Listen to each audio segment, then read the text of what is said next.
just gonna, there we go, mirror camera. Hello, everyone.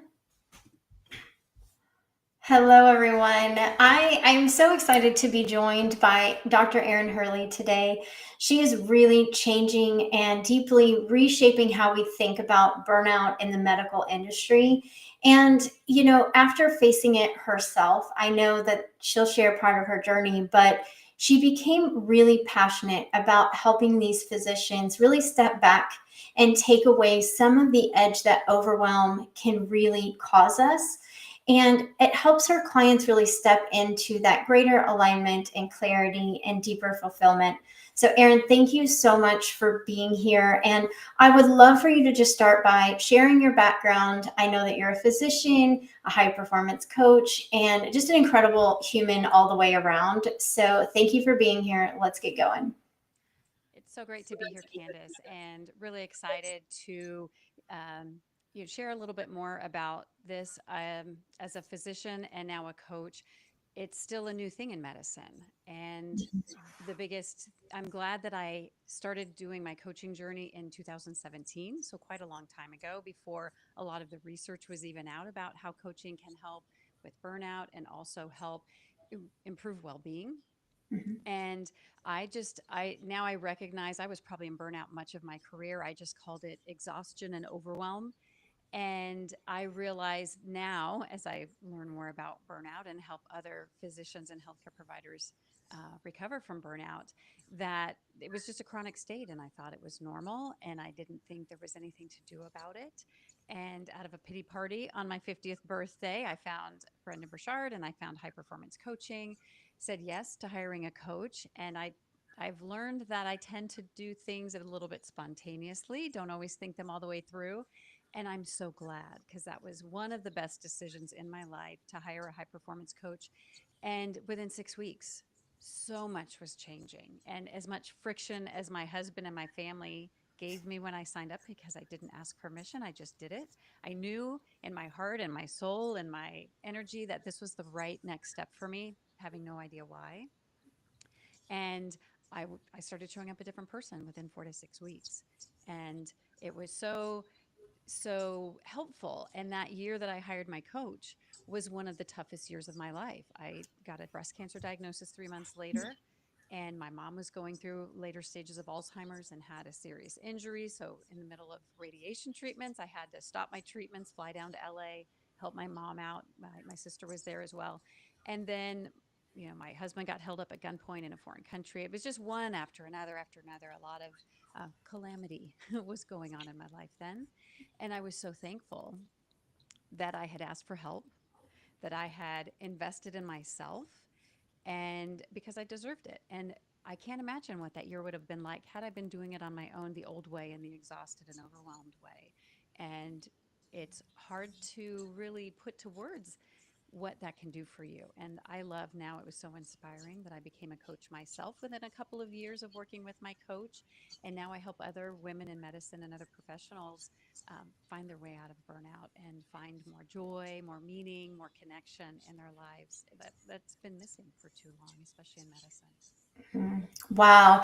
Well, I think you hit on something that we often think, and especially as people who are serving others, that we have to shoulder everything on our own. That if we reach out for help, it somehow means that we have failed or that we're not enough, when actually really all great leaders have somebody at their side, somebody they can really walk through these heavier moments of life or the chaos that can instrew in one day. And so I think it's really great that not only did you give yourself permission to be whimsy, right, and say, nope, I know that I know that I know. I'm very similar in that respect, that my husband's gotten very used to it, and I've gotten better at not doing all the things. But anyways, that you gave yourself that permission because there was something about your higher self that knew you were going to need this support, whether or not you maybe have known it. And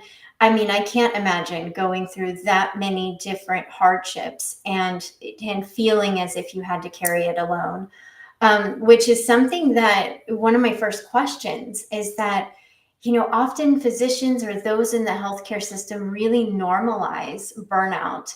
And it's just like a part of the culture. It's something that everyone does. And it's not even that we're now wearing it as a badge of honor. I think we're kind of even going away from that, but it's just normalized at this point.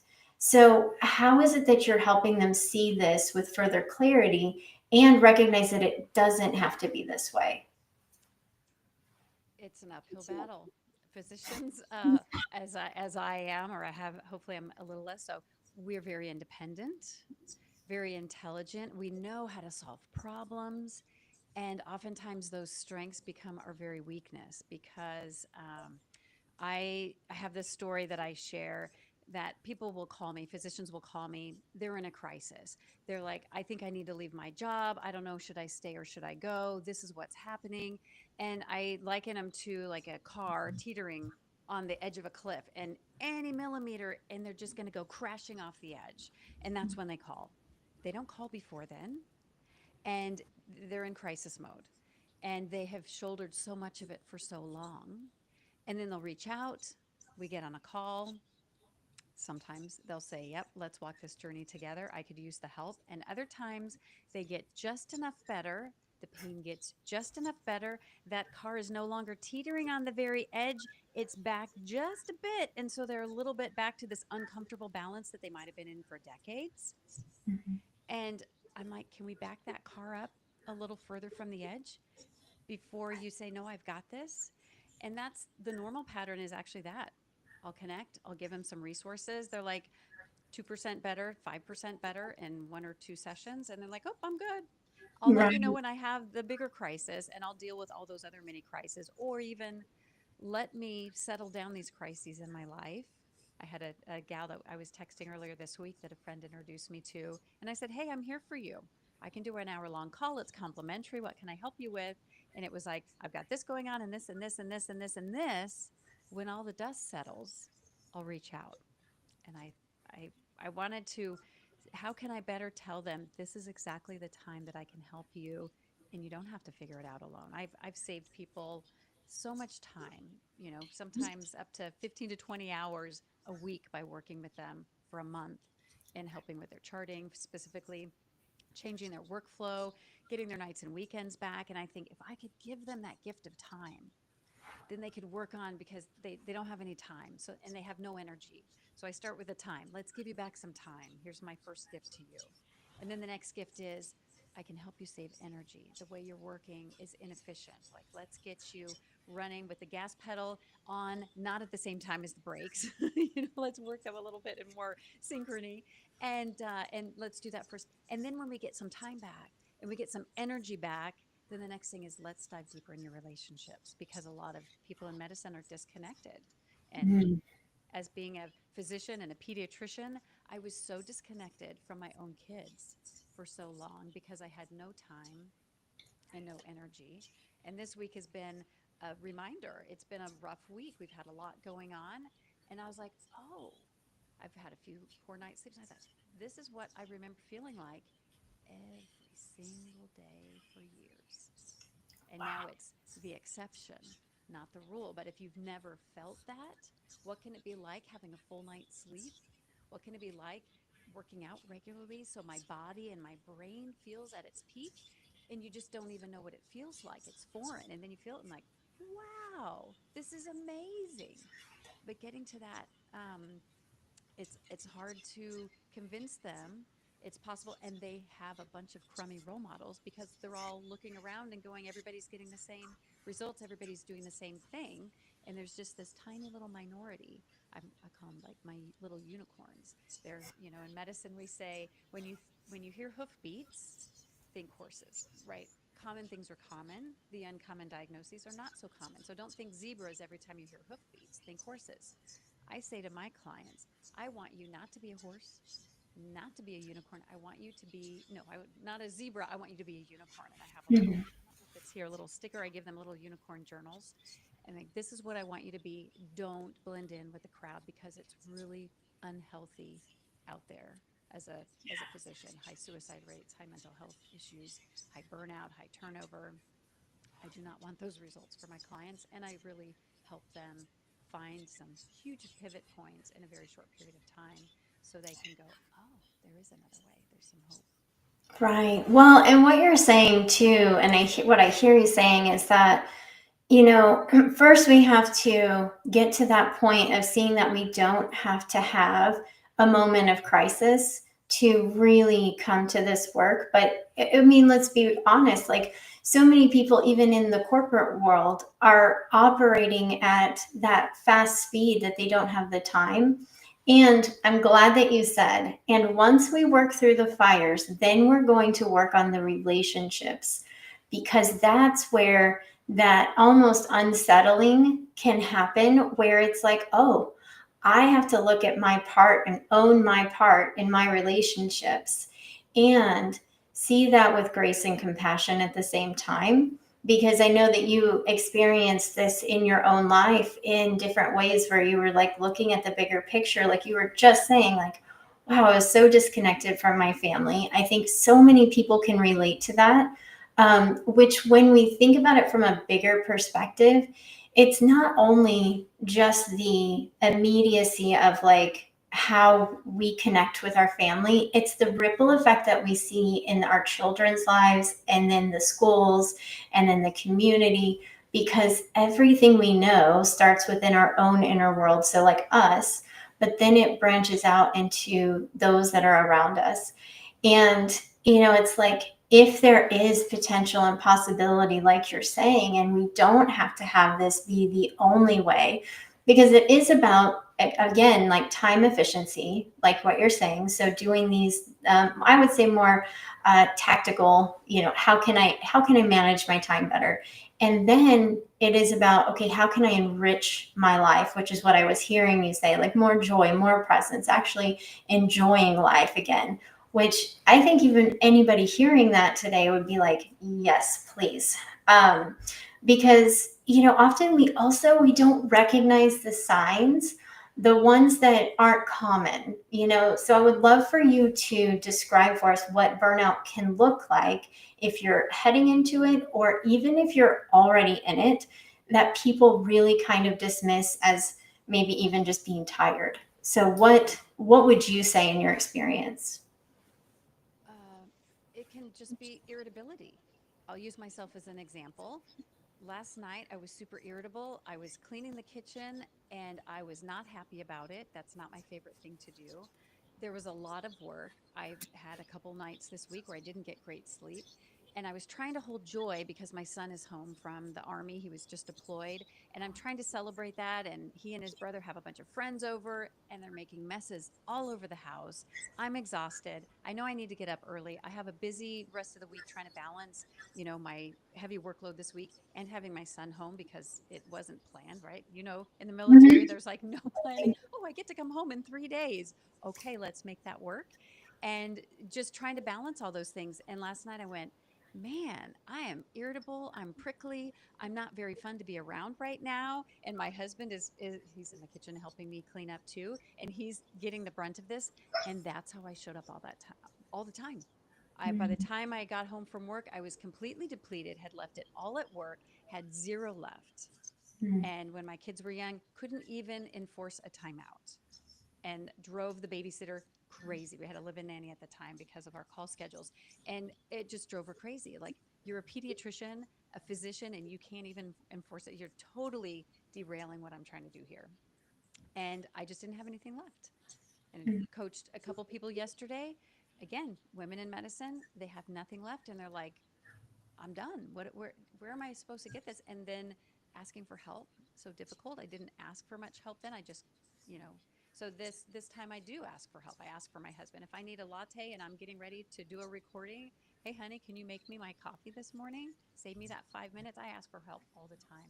But we were talking about burnout. So burnout, irritability, grouchiness, disconnection.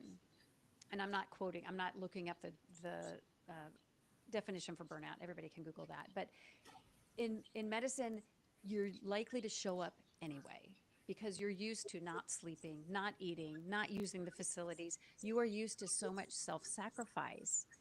You just get numb to all of those uncomfortable things. And so you're just like, I can do it. and you just power through until you can't anymore. And the worst case scenario is there are physicians who never had mental health issues, and then they get into a crisis, whether it was during COVID, and they're just completely overwhelmed by the workload and the trauma that they're being exposed to. Or these days, most medical offices are understaffed with healthcare providers and the support staff and the patients. You talk about the ripple effect. All of your patients, all of your staff, and yourself, your lives are more complicated than they were pre pandemic. So you add that compounding ripple effect to the mix, and you've got less time. You got to see this patient in 10 minutes, maybe 20. Even the offices I work with who give their providers 30 minutes and sometimes even 45 or an hour long visits, which is very uncommon, they're still struggling because it's so complicated. And it's like they're drowning, right? You just can't get your head above water. Or if you do it briefly because you go on vacation and then you come back from vacation or a sabbatical and you're right back in the mess. And it just gets to be, it's chronic. So you don't know any different. You just think that's it. And so, like I said, I think I was in chronic burnout for maybe most of the 20 years before I started working with my coach. It's really sad. I missed out on a lot of joy and a lot of connection because I just was used to it. And again, we need more role models to show this is what a physician looks like, not in burnout, putting joy and medicine in the same sentence together without the words no or not or isn't. It's like, can medicine be joyful again? Can it be meaningful again without it sucking all of the energy and life out of the providers? And it's even harder to do that now than it was, you know, when I was practicing medicine. Yeah, even like five, like you said, 5 years ago or 10 years ago, medicine is just the field itself has changed so much. And I mean, I grew up with my mother being a nurse, and she was a NICU nurse and did at-home health care, so cancer patients, children actually. So I grew up in this industry watching my mother really struggle. And she was amazing and very high perform, like she's amazing. But when you're taking in all of that, you're just internalizing everything. And even being a practitioner of any kind, like you're saying, not as many people are going into the field right now. There's people who are, well, let's say there's changes in policy that are affecting offices. So there's so many compounding just things being thrown at these physicians. And so I'd be really interested. Can you walk us through even something simple that you help these practices see a little differently so that they can show up in their practice even more, I wouldn't say resilient, but more focused and feeling that joy? Hmm. So a lot of people talk about, self-care, what they can do. And oftentimes they're like, well, I don't have 20 minutes to take a meditation break. I don't have 20 minutes to write in my journal every day. I can't go to the gym every day. They have no, like, I think of like if their life was a circle, like a pie, like every bit is taken up and there's no little wedges, there's no white space in there. And so trying to crack open, I say, can you do when you're washing your hands? Because most physicians and healthcare providers are washing their hands if they are doing direct patient care. When you're washing your hands, can you do it slowly and with intention? Maybe you can even close your eyes, but can you wash your hands and make that a meditation? Can you belly breathe? Can you trigger your parasympathetic system because we're so used to, our cortisol, adrenaline kicking in, our caffeine, go, go, go. And we get very uncomfortable pausing, resting. Can that hand washing? Can, as you walk from one patient room to another, can you do it slowly? Do a little mini walking meditation. Can you think of releasing whatever tension was in that last room with a breath, blow out that tension, and then enter that next room with intention, like more of a blank slate, instead of carrying the weight of every patient you've seen that day and the weight of whatever was going on in your home that day. Trying to figure out what's a way that you can add a little mini transition in your life, and then little tiny refilling the cup. And I have, I'm going to dig out my little, this is my journal of drawings. And if you're okay with it, I'm going to find, Mhm. here's my energy. I've used this so many times this week. So here's my picture that I've drawn, and here's the energy tank, right? So where are you at? Are you full? Most of the providers I work with are empty. What are you putting in? Garbage food, good food? How well are you hydrating? And then what are the leaks coming out? Here's a big leak, right? This might be the electronic health record that takes so much of your time. Where did you start out? And how much more do you need to pour in order to fill this tank up? And so it's like this recipe. And if you can identify one big leak and plug it a little bit, sometimes that's 15 more minutes of sleep.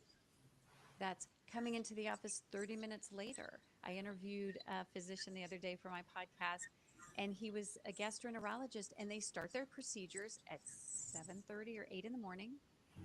They don't stop till 5. How many breaks do you think he was given that during the day? Zero. Oh, wow. Wow. Everybody else got a lunch break. He got nothing. He says, I want 30 minutes. I just want to eat a sandwich. Let me refuel. And it created this havoc. And then he finally advocated for himself. Kudos to him to get his Mhm. 30-minute lunch break. And it didn't derail the schedule. It didn't put the afternoon behind. He just got a lunch break. And instead of running out of gas completely by 3 p.m., and I wouldn't want to be the one getting the procedure that late in the day, let me be your first one, please. Then he's showing up at the end of the day and he's still got some gas in the tank. And I just think so. I'm going to show you. Candace and I both know somebody named Brendan Burchard, who is a coach, and he teaches us about taking breaks specifically to have productivity. And so here's my compare and contrast. So there's a book called The One Thing that I quote a lot. Is it okay to share this? So Absolutely. this is my drawing. Let's see if I can. This is my drawing of what happens when you take a break. Oh, and so when you start out, this is the top is when you're rested, and then these are decision making going down, down, down. So these are the breaks. So at the beginning of the day, you're here, and then you go down, down, down. You take a break. Your decisions go down, down, down here. So then Brendan Burchard talks about, can you take a break every 50 minutes? And I know for healthcare providers that doesn't work in your schedule, but can you take a little micro break? Close your eyes for 30 seconds, get off the screen, breathe, take some water. And so we function, this is my drawing, not based in research, science, or anything, but my rendition of what I hear. So here's my messy drawing about, this is Brendan Burchard taking a break every 50 minutes, and look at how much of the time he spends at the top of his decision making curve, his energy curve. And this is what medical people do, no breaks. So they're functioning at the bottom because they never took a break, right? They went down at the beginning of the day, and this is where they're living. And so when I show that, as a coach, if you're not aware of those things, how are you going to know what to do with it? You're going to have no idea. Yeah. My goal is I'm going to raise your awareness, and now you have a choice. Yeah. And you can choose to do the same, or you can say, oh, if I take a 30-minute break and I eat a sandwich instead of working from 8 to 5:30 without a break, and and oftentimes what happens is your productivity goes up Right. by taking those breaks, your decision making capacity. I don't want a doctor who's been on zero, limited decision making capacity for the remainder or most of the day. We're not at our best, people. No, You can't even there's experience that. yeah, there's a book. I'm trying to remember if it was Daniel Pink's When. I think it was Daniel Pink, but essentially in the book they had a lot of scientific studies around physicians and actually judges. And so they were saying that if you basically got your schedule, either if you're going in front of a judge and you got the afternoon break, you were probably going to get a higher sentencing. That And same thing for the physician care, it just tends to go down after 2 p.m. It's like because there aren't enough breaks in the day to really recalibrate. And we forget about flow. Like part of flow is rest. And entrepreneurs are the worst at this. Insert hand raise. I've learned now, I'm much better at now, but the thing is that we're so geared towards just that continual motion and movement, and it's because again we've normalized that that's how it has to be. And I think what I'm hearing you say too, you've said it twice, was modeling the behavior. So all of these physicians that are in those positions of education and showing the next wave of students how to stay in the industry, they can really set them up for success by saying, hey, here's something that we're instilling now because it wasn't before. And this is the results that we're having because we've done this, because it's real easy to get in that motion of, I'm just going to keep going.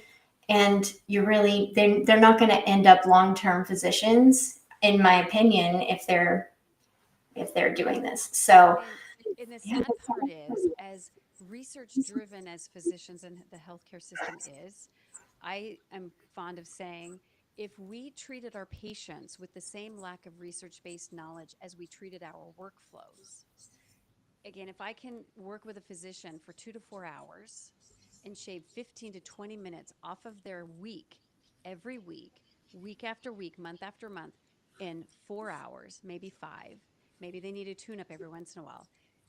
And they've been doing it for a decade, sometimes 2 decades or 3 decades in this inefficient system. We're not reading the research to say, did you know that if you take a break, did you know that when you're well rested, did you know that when you take your vacation time, that you will have better outcomes, better decision making, and you're going to get your work done faster, and you can rearrange the puzzle pieces of your day, which is something I help them do, to get more done with less time and energy.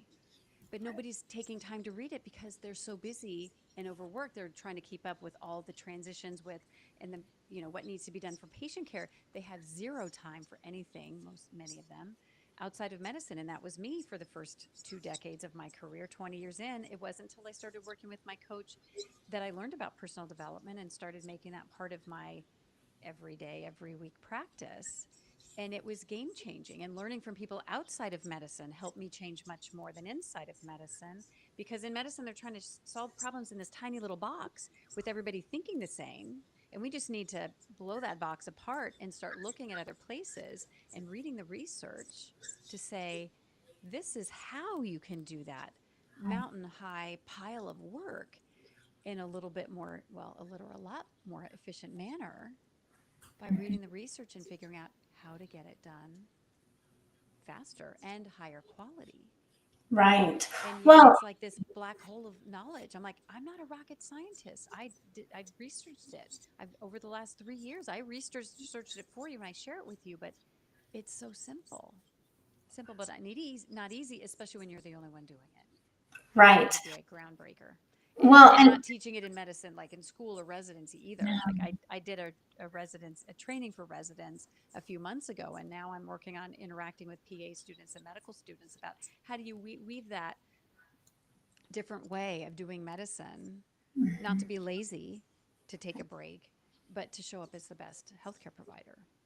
right. Oh my gosh. Okay. So you said so many things that I want to tie in here because what you just said about the being lazy portion, I think that that's something that's like in the DNA structure of physician is to be everything but, which is great. That's what we want. We want the attention to detail. We want the data and science and all of that to support our care.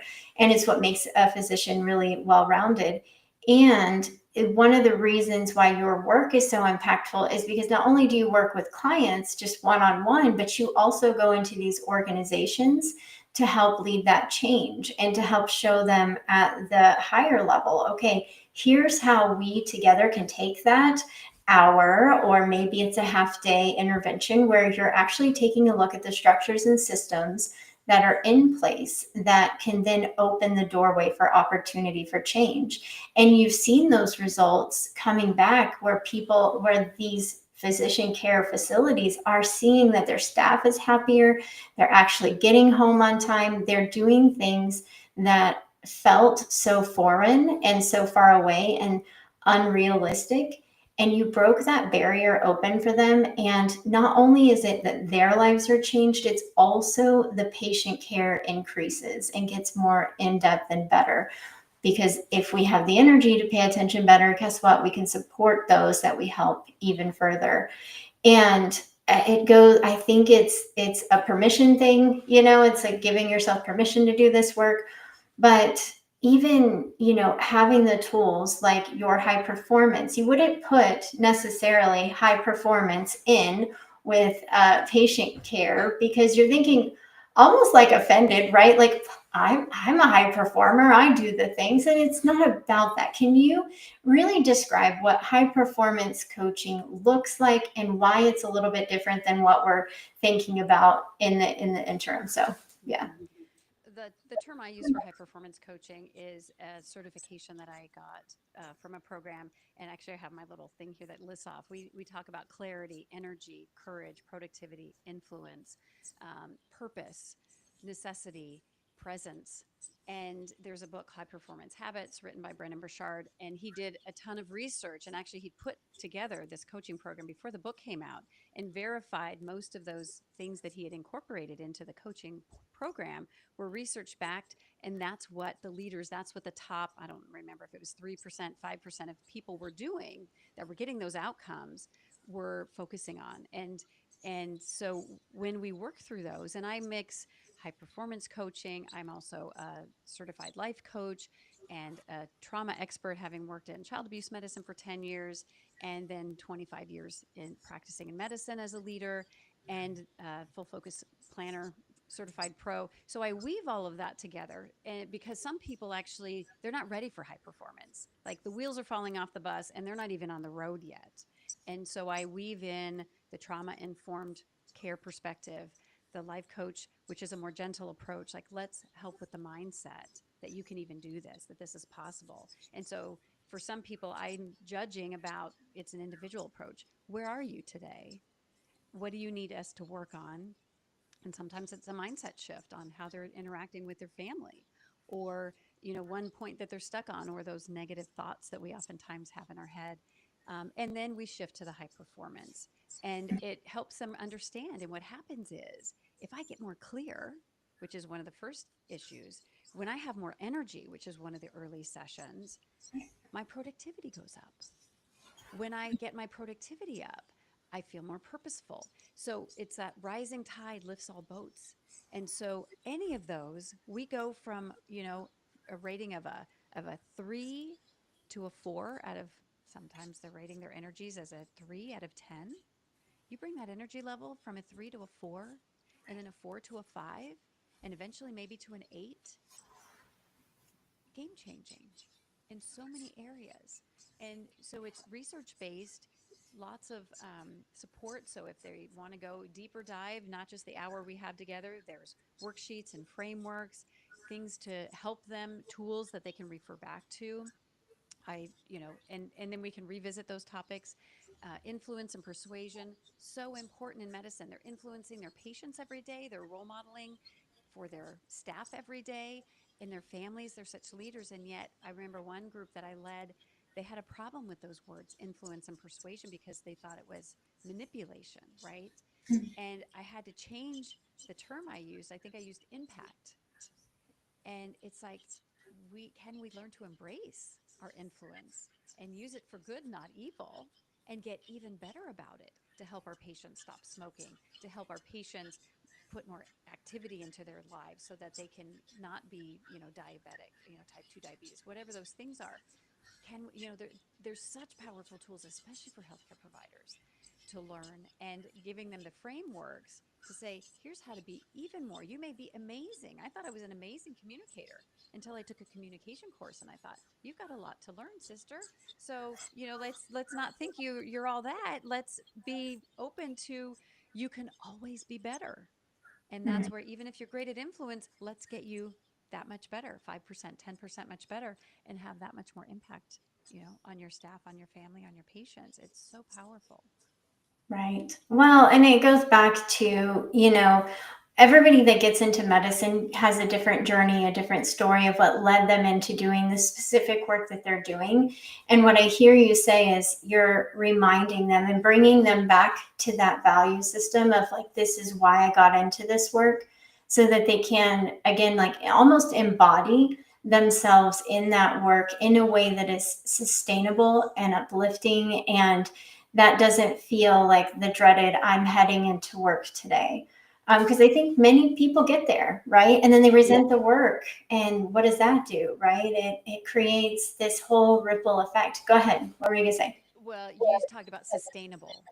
Mm-hmm. And so many, especially women in medicine, are going part time or leaving medicine within 6 years of their training. Wow. So that's shorter time than they put into their training. A minimum of, for most people, 4 years of medical school, 3 years of residency at a minimum. You're a surgeon, that's even more. And they're like, I'm out.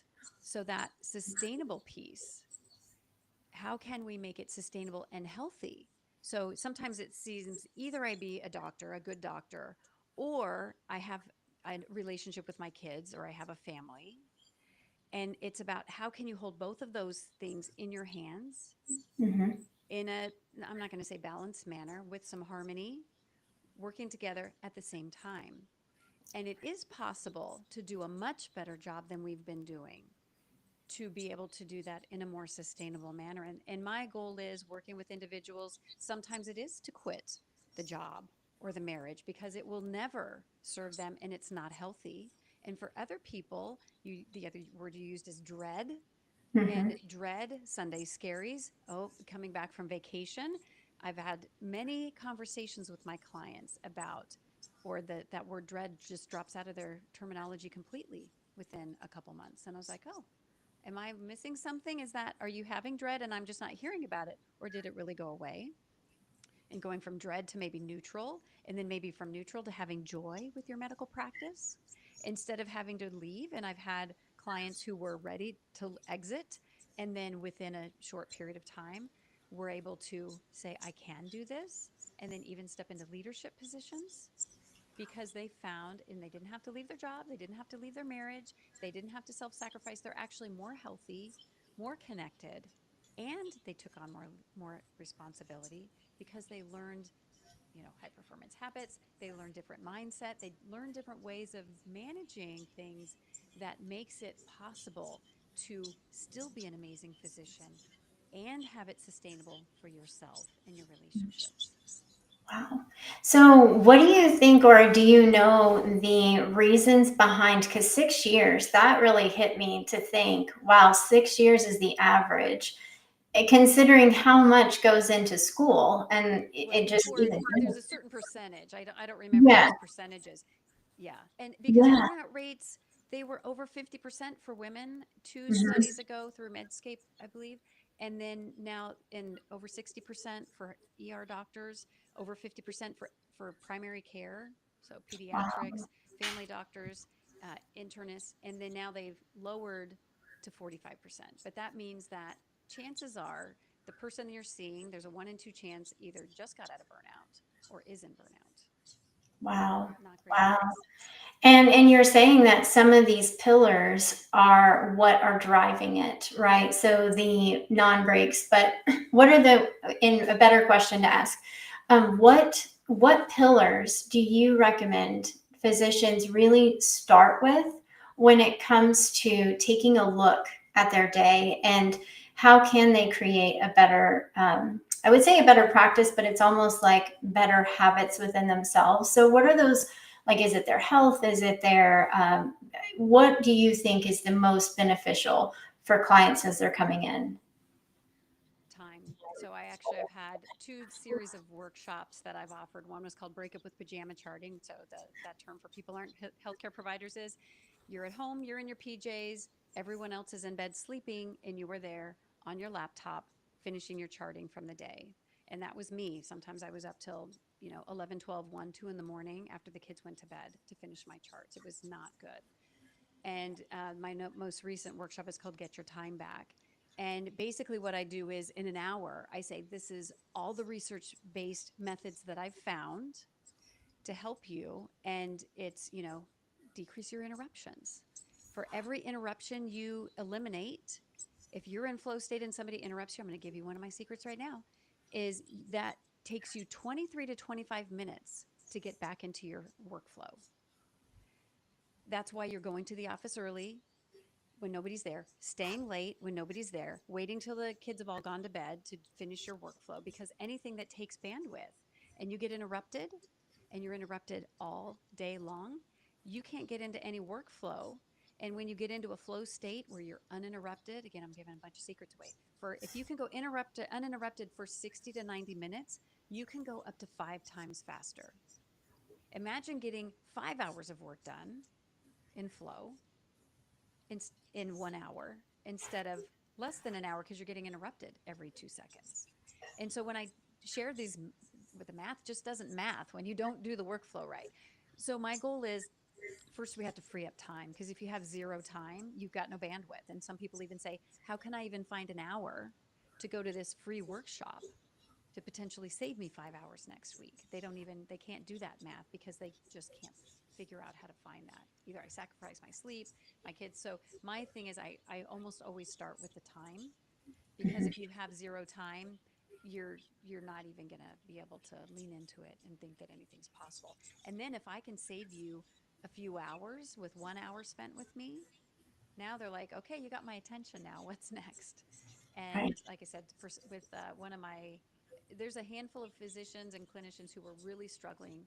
You know, on average, physicians spend 9.2 or 9.3 hours per week extra in the electronic health records. Some research says that for every hour you spend in patient care, you spend 2 hours in the electronic health record. Yeah, talk about inefficient. I mean, there's just so much administrative burden. This isn't to criticize the physicians. It's medicine has gotten complicated. So 9.2 hours on average. There are some people who spend much less than that and some people who spend way more. So for the people that I've worked with who spend way more, and they might be spending 20 hours or even more after hours, uncompensated on their records, within 2 to 4 hours, some of them, they're shaving literally 15 to 20 hours off of their work week by eliminating all of those inefficiencies. There you go, guys. That's your number one thing right there is, and it is like we live in a distracted world as it is with technology changing and the urgency that is behind every task or everything, right? And sometimes it's really not that urgent. And we have to even be aware of that sometimes the distractions can just fade away. And you said it, you're like, that's why you get up when there's nobody around. It's kind of, I feel like I was literally watching a horse with blinders on, like there's nobody here. But anyways, so as we come to a close, like what's one thing that you hope anybody that's listening really gathers from today? And then I know that you're starting to schedule time with these different organizations later this year into next year. So if organizations are interested in bringing you in, but is there anything else that you're working on that you want to share? So what's the one thing? Yeah. Yeah. Well, so one is there's hope. And when we lose hope, we don't think anything can change. So there is hope. And I've helped support clients. There's hope and there's help. When you ask for the help, it gets much easier to get through hard times than doing it alone.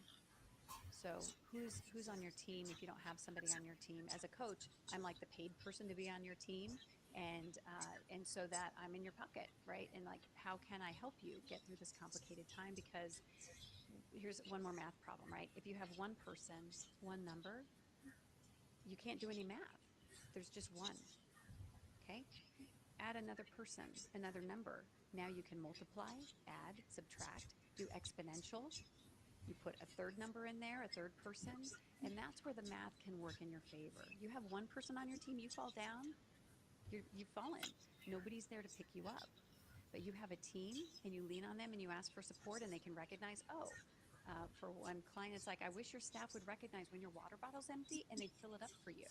So you don't have to be the only one watching that. Something simple like that. Having each other's back, picking each other up when you're down. So when you try to do it yourself, you can't do the math because there's just one you, one number. And there's hope because people are getting unicorn outcomes when being a horse who's tired and worn out, falling down, dropping dead, literally, you can. And I don't want to minimize the medical system in the US is very broken, very fractured. And yet I'm finding little practices here and there that I call it growing green grass. They've got green grass and they're trying to grow it even greener when everybody else is looking for green grass and they go somewhere else and it's just as bad or just has different problems than where they left. And so there is hope. And if you can't find it on your own, ask for help, whether that's a coach, a therapist, and as far as, what's next, I'm launching my next Get Your Time Back workshop. It's a live workshop. If people are interested, come find me on LinkedIn at Erin Hurley MD. I just pushed it back. It's going to be September 13th, Saturday, September 13th, 10 a.m. Pacific time. So it's a free workshop, and it's my gift to help people get some time back. And then if they want more help and support and getting their energy back, getting their relationships back, all of that, then they can choose to work with me. But it's my gift as a free workshop, and it has had game-changing results for people who've attended. It's been really phenomenal.